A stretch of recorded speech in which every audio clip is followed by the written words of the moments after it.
ओम नमः शिवाय। हर हर महादेव। स्वागत है आप सभी का मेरे यूट्यूब चैनल पर। प्रदोष व्रत की कथा। शुक्र प्रदोष व्रत की कथा। धार्मिक ग्रंथों के अनुसार प्रदोष व्रत करने से भगवान शिव शंकर की पूर्ण कृपा प्राप्त होती है। इससे जीवन में किसी भी प्रकार का अभाव नहीं रह जाता। इतना ही नहीं, समस्त आर्थिक संकटों का समाधान करने के लिए प्रदोष व्रत अवश्य करना चाहिए।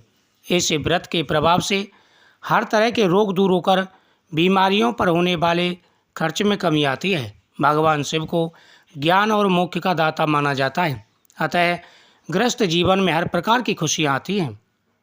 भगवान शिव की पूजा करने के बाद में इस कथा का श्रवण करें। एक नगर में 3 मित्र रहते थे, राजकुमार, ब्राह्मण कुमार और तीसरा धनिक पुत्र। राजकुमार और ब्राह्मण कुमार विवाहित थे। धनिक पुत्र का भी विवाह हो गया था, लेकिन गौना शेष था। एक दिन तीनों मित्र स्त्रियों की चर्चा कर रहे थे।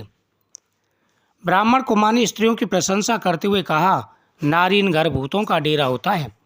धनिक पुत्र ने यह सुना तो तुरंत ही उसने अपनी पत्नी को लाने का निश्चय किया।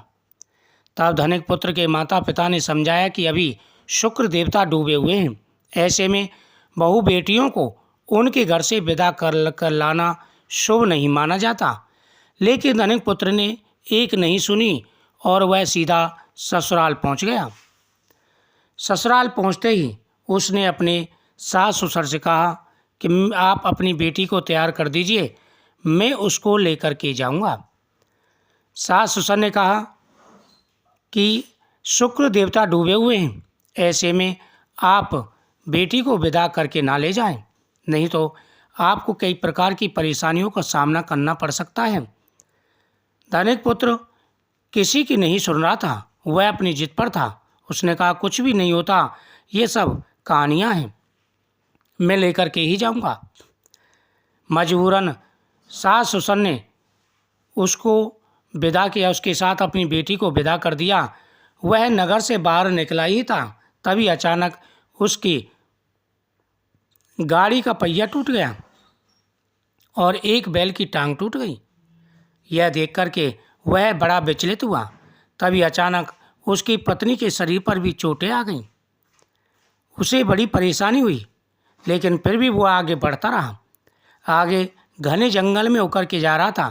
तभी अचानक बहुत सारे डाकुओं ने उसको घेर लिया और डाकुओं ने उसका जो भी सामान था सारा सामान छीन लिया, उसे लूट लिया।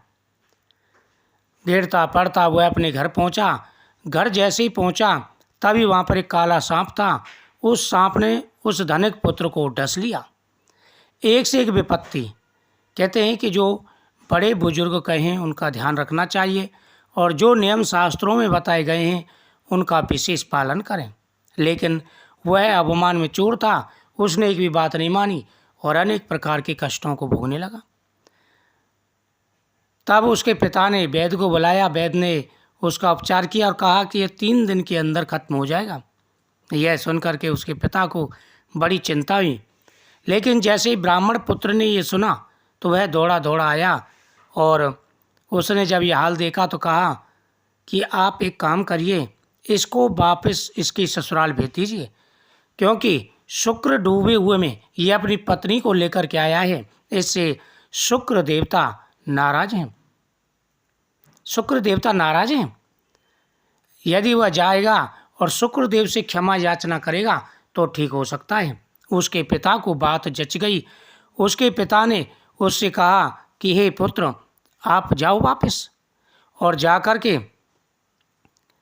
बेटी को जहाँ से लाए हो वहीं पर इसको वापस छोड़ कर के आओ और जा कर के उनसे क्षमा याचना करो शुक्र देवता से। इससे शुक्र देवता का आशीर्वाद तुम्हें प्राप्त होगा। इससे आ रही सारी परेशानियां, सारे दुख दूर होंगे और जो तुम्हारे ऊपर विपत्ति आई है वो भी दूर होगी।